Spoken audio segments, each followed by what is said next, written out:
வணக்கம் மக்களே. நம்ம கார்த்திக் கதையில் ஜூன் 23 என்ன நடக்க போகுது அப்படிங்கிறத பற்றி தாங்க இந்த வீடியோவில் இப்போ நம்ம பார்க்க போகிறோம். வீடியோவுக்கு மறக்காமல் லைக் பண்ணிக்கோங்க.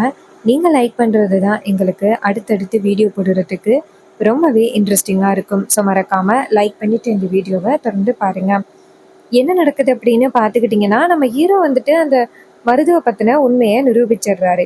இதனால என்ன நடக்குது அப்படின்னா, அதிகாரிங்க அந்த இடத்துக்கு வராங்க. வந்துட்டு நேரா ஈஸ்வரிய பார்த்து, "இங்க பாருங்கம்மா, நாங்க ரொம்ப நாளா வந்துட்டு இந்த ரெட்ட தேடிக்கிட்டு இருக்கோம்.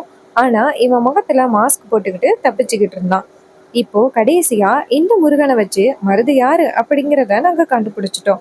ஸோ இவனை நாங்க கைது பண்ணி கொண்டுட்டு போறோம்."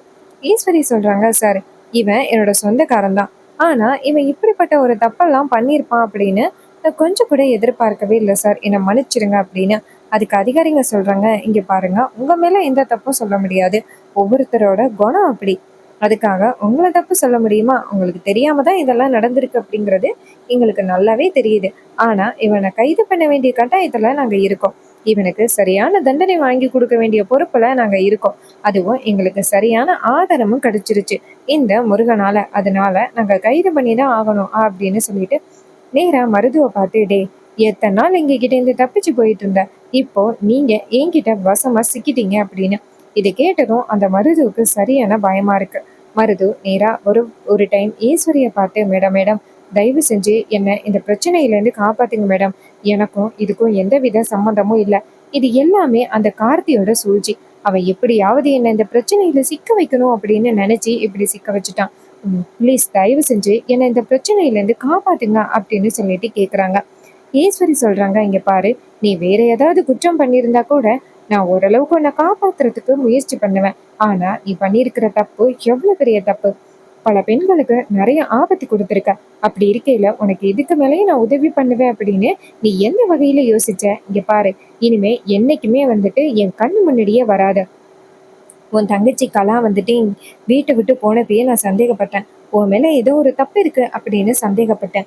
இப்பதான் உறுதியாயிருக்கு. இங்க பாரு, இதுக்கப்புறம் நீ இந்த வீட்டு பக்கம் வரணும் அப்படின்னு நினைச்சேன்னா அவ்வளவுதான். நல்ல வேளை என் பொண்ணோட வாழ்க்கைய நான் காப்பாத்திட்டேன். கடைசி நேரத்துல உன்னை பத்தின உண்மை தெரியாம இருந்துச்சுன்னா நான் எவ்வளவு பெரிய தப்பான முடிவு எடுத்திருப்பேன். நீங்க பாருங்க சார், ரொம்ப நன்றி சார்" அப்படின்னு. அதிகாரிங்க சொல்றாங்க, "மேடம், நன்றிய எங்களுக்கு சொல்றதுக்கு பதிலா இங்க இருக்கிறாரே கார்த்திக் சார், அவருக்கு நீங்க நன்றி சொன்னீங்கன்னா நல்லது. ஏன்னா அவர் தான் கடைசி நேரத்துல இந்த மருது எப்படிப்பட்டவன் அப்படிங்கிறத கண்டுபிடிக்கிறதுக்கு ரொம்பவே கஷ்டப்பட்டவரு. இந்த முருகன் இருக்கான அவனை கூட யாரோ கடைசியா கடத்தி கொண்டு போய் வச்சிருந்தாங்க. அவங்க கிட்ட இருந்து போராடி இவனை மீட்டு வந்திருக்காங்க.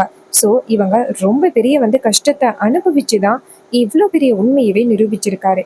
இது எல்லாமே உங்க குடும்பத்துக்காக. ஸோ நீங்க நன்றி சொல்றதா இருந்தா இவருக்கு நீங்க நன்றி சொல்லுங்க" அப்படின்னு சொல்லிட்டு அதிகாரிங்க நேரா மருதுவை பார்த்து, "டேய், எத்தனை என்கிட்டேருந்து நீ தப்பிச்சு போயிட்டு இருந்த, இப்ப நீ வசமா சிக்கிட்ட. இதுக்கப்புறம் நீ எங்ககிட்டேருந்து எப்படி தப்பிச்சு போக போற அப்படிங்கிறத நாங்களும் பாக்குறோம், வாடா" அப்படின்னு சொல்லிட்டு மருதையும் முருகனையும் அந்த இடத்துல இருந்து கூட்டிட்டு போறாங்க. அவங்க போனதும் ரேவதி அதிர்ச்சியாகி நேரா அவங்க அம்மா கிட்ட கேக்குறாங்க, "அம்மா, நான் அப்பவே சொன்னேன் ஆரம்பத்துல இவனை பார்த்தா நல்லவன் மாதிரியே தெரியல அப்படின்னு ஆரம்பத்துல இருந்தே உங்ககிட்ட நான் எச்சரிச்சேன். ஆனா நீங்க கொஞ்சம் கூட கேட்கவே இல்லை. ஆனா இப்பயாவது புரியுதா அவன் எப்படிப்பட்டவன் அப்படிங்கிறத புரிஞ்சுக்கிட்டீங்களா? எனக்கு இந்த கல்யாணத்துல விருப்பமே இல்லை. ஆனா நீங்க சொன்னீங்க அப்படிங்கிற ஒரு காரணத்துக்காக தான் நான் இந்த கல்யாணத்துக்கும் சரின்னு சொன்னேன். அம்மா, இதுக்கப்புறமாவது தயவு செஞ்சு இனிமே கல்யாணத்தை பத்தி முடிவெடுக்கும் பொழுது கொஞ்சம் யோசிச்சு முடிவெடுங்க" அப்படின்னு. அப்பதான் ராஜா அந்த இடத்துக்கு வராரு. வந்துட்டு, "அம்மாடி, யோசிச்சு முடிவெடுக்கிறதுல என்னம்மா இருக்கு? என் தங்கச்சி பையன் கார்த்தி இந்தல வாட்ட சாட்டமா நின்றுகிட்டு இருக்காரு. அவரை உனக்கு பிடிக்கும். கார்த்தி நல்லவரு, இந்த ஊருக்கு நிறைய நல்லது பண்ணியிருக்காரு அப்படிங்கிற ஒரு காரணத்துக்காக தானே உங்க அம்மா கிட்ட கார்த்தியை கல்யாணம் பண்ணிக்கிறேன் அப்படின்னு சொன்னேன். இப்போ அவரே நிக்கிறாரு, உன் கண்ணு முன்னாடியே நிக்கிறாரு. உங்க அம்மா கிட்ட சொல்லு, கார்த்தியை தான் பிடிச்சிருக்கு, நான் கார்த்தியை கல்யாணம் பண்ணிக்க ஆசைப்படுறேன் அப்படின்னு உன் அம்மா கிட்ட சொல்லு. அவ என்ன சொல்லிட போறா" அப்படின்னு. இதை கேட்டதும் ஈஸ்வரி ஷாக் ஆகுறாங்க. ஆகா, இவர் என்னடானா சரியான நேரத்துல இப்படி பயன்படுத்துறாரு அப்படின்னு. அப்போ ரேவதி யோசிக்கிறாங்க. அப்போ ரேவதி நேரா அவங்க அம்மாவை பார்த்து, "அம்மா, ஆமாம்மா, எனக்கு எனக்கு கார்த்தி மாமாவை ரொம்ப பிடிச்சிருக்கு. அவரை கல்யாணம் பண்ணா நான் ரொம்பவே நல்லா இருப்பேம்மா. உனக்கே தெரியும், அவரோட நல்ல குணத்தை பார்த்து தான் அவரை கல்யாணம் பண்ணிக்கணும் அப்படின்னே நான் சொன்னேன். என் அம்மா, தயவு செஞ்சு என்னையும் அவரையும் சேர்த்து வைமா. அவரால் நம்ம 2 குடும்பமும் ஒண்ணு சேர்றதுக்கு நிறைய வாய்ப்பு இருக்குமா அப்படின்னு. அப்போ ரேவதி வந்துட்டு நேரா ஹீரோ கிட்ட போயிட்டு, இங்க பாருங்க மாமா, நான் இப்படி அவசரப்பட்டு முடிவெடுக்கிறது தப்பு தான். ஆனா எனக்கு உங்களை ரொம்ப பிடிச்சிருக்கு. அதே மாதிரி உங்களுக்கும் என்ன ரொம்ப பிடிச்சிருக்கு அப்படின்னு தெரியும். அம்மா கிட்ட வந்து கேளுங்க மாமா. என்ன கல்யாணம் பண்ணிக்கணும் அப்படின்னு சொல்லிட்டு கேளுங்க மாமா. நீங்க கேட்டீங்க அப்படின்னா அம்மா கண்டிப்பா ஒத்துக்கிடுவாங்க மாமா. சொல்லுங்க மாமா அப்படின்னு சொல்லி கேக்குறாங்க. அப்ப ராஜா நேரா ஹீரோவை பார்த்து, மாப்பிள்ள என்ன பார்த்துக்கிட்டு இருக்கீங்க? ஈஸ்வரி கிட்ட கேளுங்க. அவ கண்டிப்பா முடியாதுன்னு சொல்ல மாட்டா. அவ இந்த கல்யாணத்துக்கு சரின்னு தான் சொல்லுவா. சொல்லுங்க மாப்பிள்ள அப்படின்ட்டு. அப்போ நம்ம ஹீரோ நேரா அவங்க அத்தை ஈஸ்வரி கிட்ட வந்துட்டு, அத்தை, இவங்க எல்லாரும் சொல்றாங்க அப்படிங்கிறதுக்காக நான் உங்ககிட்ட கேட்கல. ஆனா இந்த கல்யாணம் நடந்துச்சு அப்படின்னா 2 குடும்பமும் ஒன்று சேர்றதுக்கு நிறைய வாய்ப்பு இருக்கு. எந்தவித பிரச்சனையும் இல்லாம ரொம்ப சந்தோஷமா வாழ்வோம். அத்தை, பாட்டி இந்த தப்ப பண்ணவே இல்ல. இதுக்கு பின்னாடி வேற ஒரு காரணம் இருக்கு உங்க அம்மா இறந்ததுக்கு. அந்த காரணத்தை எனக்கு நிரூபிக்கிறதுக்கு கொஞ்சம் வாய்ப்பு கொடுங்க. என்ன இப்ப ரேவதிய கல்யாணம் பண்ணிக்கிறதுக்கு விடுங்க அத்தை. உங்களுக்கே இதுக்கு பின்னாடி என்ன ஒரு பெரிய காரணம் இருக்கு அப்படின்னு உங்களுக்கு நல்லாவே தெரியும். அது எல்லாம் தெரிஞ்சும் நீங்க இப்படி பண்றது சரியில்லை அத்தை. தயவு செஞ்சு என்ன ரேவதிய கல்யாணம் பண்ண விடுங்க அப்படின்னு.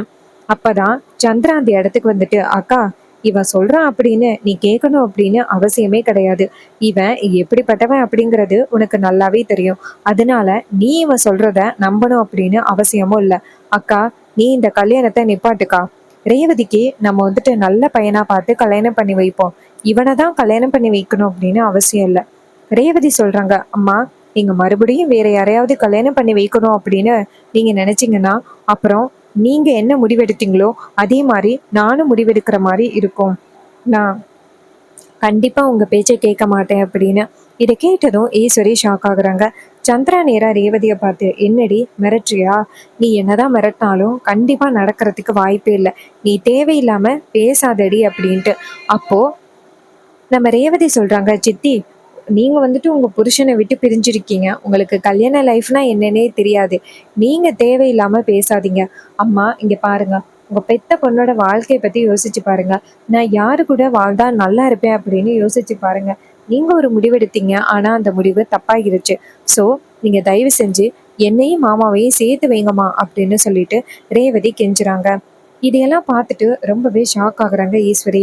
ஸோ இதுக்கப்புறம் நம்மளால என்ன சொல்ல முடியும் அப்படின்ட்டு ஈஸ்வரி நேரா ரேவதியை பார்த்து, இங்க பாரு ரேவதி, நீ ரொம்பவே விருப்பப்பட்டு கேட்குற அப்படிங்கிறதுக்காக நான் இந்த கல்யாணத்துக்கு ஒத்துக்கிறேன் அப்படின்னு சொல்லிட்டு நேரா ஹீரோவை பார்த்து, இங்க பாரு, இந்த கல்யாணத்துக்கு நான் ஒத்துக்கிறேன், நீ ரேவதியை கல்யாணம் பண்ணிக்கோ அப்படின்னு. இதை கேட்டதும் நம்ம ஹீரோவுக்கு செம்ம ஹாப்பி ஆயிருது. ராஜா நேரா ஈஸ்வரி கிட்ட வந்துட்டு, ஈஸ்வரி, நீ இப்படி ஒரு முடிவை எடுப்ப அப்படின்னு நான் கொஞ்சம் கூட எதிர்பார்க்கவே இல்லை. எவ்வளோ சந்தோஷமா தெரியுமா இருக்கு ஈஸ்வரி. நீ வந்து நல்லா இருக்கணும் ஈஸ்வரி. கடைசி நேரத்தில் இந்த கல்யாணத்துக்கு ஒத்துக்கிட்டே ஈஸ்வரி அப்படின்னு சொல்லிட்டு ரொம்பவே சந்தோஷப்படுறாங்க. அப்போ ஈஸ்வரி சொல்கிறாங்க, இங்கே பாருங்க, நான் வந்துட்டு என் பொண்ணோட சந்தோஷத்துக்காக மட்டும்தான் நான் இந்த கல்யாணத்துக்கு ஒத்துக்கிட்டேனே தவிர்த்து அந்த சேதுபதியோட குடும்பத்தை மன்னிச்சிட்டேன் அப்படின்னு நீ என்றைக்குமே நினைக்கவே வேண்டியதில்லை. அதுக்கு அவர் சொல்கிறாரு, இங்கே பாரு, அது கிடக்குது, அதை அப்புறம் மாற்றுக்கலாம். நீ வந்துட்டு இந்த கல்யாணத்துக்கு ஒத்துக்கிட்டியே, அதுக்கு நான் உனக்கு ரொம்ப நன்றி சொல்லணும். அப்படியே உன் கைனாலேயே மாப்பிள்ளைக்கு தாலி எடுத்து கொடுத்து கட்ட சொல்லிட்டேன்னா அதை விட பெரிய சந்தோஷம் வேற எங்கேயுமே இல்லை அப்படின்ட்டு. ஈஸ்வரி சொல்றாங்க, இல்லைங்க, உங்களுக்கு தான் இந்த கல்யாணம் நடக்கணும் அப்படின்னு ஆரம்பத்திலேருந்தே ஆசை. அதனால நீங்களே இந்த தாலி எடுத்து கொடுங்க, கல்யாணத்தை பண்ணிக்கட்டும் அப்படின்ட்டு. இதை கேட்டதும் ராஜா சொல்றாரு, இல்லம்மா, நீ தான் ரேவதிக்கு நல்லபடியான ஒரு வாழ்க்கையை அமைச்சு கொடுக்கணும் அப்படின்னு ரொம்பவே தீவிரமா நினைக்கிறவ. ஸோ நீயே வந்துட்டு இந்த கல்யாணத்தை பண்ணு அப்படின்னு சொன்னதும் ஈஸ்வரியும் சரி அப்படிங்கிறாங்க. அப்புறமா ராஜா நேரா ஹீரோ கிட்ட போயிட்டு, மாப்பிள்ள, பாத்தீங்களா, ஈஸ்வரி கடைசி நேரத்துல அவளோட எண்ணத்தை மாத்திக்கிட்டா, எனக்கு எவ்வளோ சந்தோஷமா தெரியுமா இருக்கு அப்படின்னு சொல்லிட்டு ரொம்பவே சந்தோஷப்படுறாங்க. அதுக்கு ரோகிணி சொல்றாங்க, ஆமாம் ஆமா கார்த்தி, எங்களுக்கும் எல்லாருக்குமே ரொம்ப ஹாப்பியா இருக்கு அம்மா இந்த கல்யாணத்துக்கு ஒத்துக்கிட்டதுக்கு அப்படின்ட்டு. அப்ப ரேவதி ரூம்ல இருக்காங்க, ரெடி ஆகுறாங்க. ரோகிணி நேரா ரேவதி கிட்ட போயிட்டு, ரேவதி பாத்தியா, நீ நினைச்ச மாதிரியே நடந்துருச்சு ரேவதி அப்படின்னு. அப்ப ரேவதி சொல்றாங்க, ஆமாக்கா, மாமாவுக்கும் என் மேல அப்பையிலேருந்தே ஆசை இருந்திருக்கு என்ன கல்யாணம் பண்ணிக்கணும் அப்படின்னு. அதனால தான் அவரும் சரின்னு சொல்லிட்டாரு. எனக்கும் ரொம்ப சந்தோஷமா இருக்குக்கா அப்படின்னு சொல்லிட்டு ரொம்பவே ஹாப்பி ஆகுறாங்க. அப்ப ரோகிணி சொல்றாங்க, சரி வா புது பொண்ணு, வா, இப்பதான் பொண்ணுக்கு கல்யாண கலையே வருது, அப்படின்ட்டு ரேவதியை கூட்டிட்டு போயிட்டு மணமேடையில உட்கார்றாங்க. ரேவதி வந்ததோட ஹீரோவும் மணமேடையில வந்து உட்கார்றாரு. அப்ப ஈஸ்வரி நேரா அந்த இடத்துக்கு வராங்க. அப்போ ஐயர் நேரா ஈஸ்வரி கிட்ட தாலியை கொடுத்து, அம்மா அவங்களுக்கு கட்டுங்க அப்படின்னு சொல்ல, உடனே அவங்களும் சரி அப்படின்னு சொல்லிட்டு நேரா நம்ம கார்த்திகிட்ட தாலியை கொடுக்குறாங்க. ஹீரோ தாலியை வாங்கிட்டு நேரா அவங்க அத்தையை பார்க்குறாங்க. அப்போ நம்ம ஹீரோ சவால் விட்டார் இல்லையா, அத்தை நீங்க தாலி எடுத்து கொடுக்க இந்த கல்யாணத்தை நடத்தி காமிக்கிறேன் அப்படின்ட்டு ஹீரோ சொன்னார்ல, அது அப்படியே நம்ம ஹீரோவுக்கு ஞாபகம் வருது. அப்ப நம்ம ஈஸ்வரி நினைக்கிறாங்க, ஏதோ ஒரு சூழ்நிலையால இந்த கல்யாணத்துக்கு ஒத்துக்கிற மாதிரி ஆகிருச்சு, வேற வழி இல்லாம அப்படின்ட்டு நம்ம ஈஸ்வரி நினைக்கிறாங்க. அதுக்கப்புறமா ஹீரோ ரேவதிக்கு தாலி கட்டுறாரு. ரேவதிக்கு செம்ம சந்தோஷமா இருக்கு. இதுக்காக தான் ரேவதி காத்துக்கிட்டு இருந்தாங்க. இப்ப அந்த கல்யாணமும் நடந்துருச்சு. ரேவதிக்கு ரொம்பவே சந்தோஷமா இருக்கு இந்த கல்யாணம் நடந்ததுல. அப்புறமா 2 பேருக்கும் கல்யாணம் நடந்ததோட ஈஸ்வரி சொல்றாங்க, நீங்க 2 பேருமே எப்பவுமே சந்தோஷமா இருக்கணும் அப்படின்னு. ராஜாவுக்கு இதையெல்லாம் பார்த்துட்டு ரொம்பவே சந்தோஷமா இருக்கு. கல்யாணம் நடந்து முடிஞ்சதோட ஈஸ்வரி சொல்றாங்க, 2 பேருமே ஃபர்ஸ்ட் உங்க தாத்தா பாட்டி கிட்ட போயிட்டு ஆசீர்வாதம் வாங்குங்க. அவங்க 2 பேரும் தான் உங்க 2 பேரோட கல்யாணத்துக்காக ரொம்பவே காத்துக்கிட்டு இருந்தாங்க. ஸோ அவங்க கிட்ட போயிட்டு நீங்க ஃபர்ஸ்ட் ஆசீர்வாதம் வாங்குனீங்க அப்படின்னா கண்டிப்பா நீங்க 2 பேருமே 100 வயசு வரைக்கும் ரொம்ப சந்தோஷமாவும் ஒத்துமையாவும் நல்லபடியாவும் இருப்பீங்க அப்படின்ட்டு. இதை கேட்டதும் நம்ம ரேவதி சொல்றாங்க, அம்மா நீங்க இப்படியெல்லாம் பேசுவீங்க அப்படின்னு நான் கொஞ்சம் கூட எதிர்பார்க்கவே இல்லைம்மா. எனக்கு ரொம்பவே சந்தோஷமா இருக்கு நீங்க கல்யாணத்துக்கு ஒத்துக்கிட்டதுக்கு அப்படின்ட்டு. அதுக்கு ஈஸ்வரி சொல்றாங்க, இங்க பாரு எனக்கு உன்னோட சந்தோஷம் தான் எனக்கு ரொம்ப முக்கியம். அதுக்காக தான் நான் உடனே இந்த கல்யாணத்துக்கும் சரின்னு சொன்னோம். இது கேட்டதும் ரேவதியும் சரிங்கம்மா அப்படின்னு சொல்லிட்டு ரொம்பவே சந்தோஷப்படுறாங்க. அப்போ இந்த கல்யாணம் நடந்து முடிஞ்சதோட ரேவதியும் நம்ம ஹீரோவும் நேரா தாத்தா பாட்டி வீட்டுக்கு போறாங்க. தாத்தா பாட்டி வீட்டுல 2 பேருமே வந்து ரொம்ப அர்த்தத்துல உட்காந்துருக்காங்க. என்ன நடந்துச்சு அப்படின்னு தெரியாம. அப்ப இவங்க 2 பேரும் வரதை பார்த்துட்டு ரொம்பவே சந்தோஷப்படுறாங்க நம்ம ஹீரோ. அப் தாத்தா பாட்டி. அப்ப பாட்டியும் நம்ம தாத்தாவும் ஓடி வந்து 2 பேருமே வரவேற்கிறாங்க. நீங்க 2 பேரும் கல்யாணம் பண்ணுவீங்க அப்படின்னு நாங்க கொஞ்சம் கூட எதிர்பார்க்கவே இல்லை. ரொம்ப சந்தோஷமா இருக்கு அப்படின்ட்டு 2 பேருமே ஆரத்தி எடுத்து வீட்டுக்குள்ள வரவேற்கிறாங்க. இதையெல்லாம் பார்த்துட்டு ரொம்பவே சந்தோஷப்படுறாங்க நம்ம பாட்டி. அப்ப பாட்டி 2 பேருக்கும் ஆரத்தி எடுத்து வீட்டுக்குள்ள வரவேற்கிறாங்க. தாத்தா சொல்றாரு, சரி ஈஸ்வரி எப்படி இந்த கல்யாணத்துக்கு ஒத்துக்கிட்டா அப்படின்ட்டு. அப்ப ஹீரோ சொல்றாரு, தாத்தா கடைசி நேரத்துல பல விஷயங்கள் நடந்துருச்சு. அத்தைக்கு வந்துட்டு குழப்பமாகிருச்சு. ஒருவேளை இந்த கல்யாணத்துக்கு நம்ம ஒத்துக்கிடல அப்படின்னா தன் பொண்ணோட வாழ்க்கை ஏதாவது ஆகிரும் அப்படின்னு நினைச்சு அவங்க ரொம்பவே பயந்துட்டாங்க. அதனாலதான் அவங்க இந்த கல்யாணத்துக்கு ஒத்துக்கிட்டாங்க தாத்தா. இதை கேட்டதும் தாத்தா சொல்றாரு, எப்படியோ ஈஸ்வரி கல்யாணத்துக்கு ஒத்துக்கிட்டது மிகப்பெரிய விஷயம். அவ கல்யாணத்துக்கு ஒத்துக்கிட்டது இப்ப கூட என்னால நம்பவே முடியல, நல்ல விஷயம்தான் அப்படின்னு சொல்லிட்டு தாத்தாவும் ரொம்ப சந்தோஷப்பட்டு 2 பேருமே வீட்டுக்குள்ள வரவேற்கிறாரு. சரி வாங்க, ஏன் வெளியிலே நின்னுக்கிட்டு இருக்கீங்க அப்படின்ட்டு வீட்டுக்குள்ள வரவேற்கிறாங்க. அதுக்கப்புறமா பாட்டி 2 பேருக்குமே பாலும் பழமும் கொடுக்குறாங்க. அவர் வந்துட்டு 2 பேருமே சாப்பிட்றாங்க.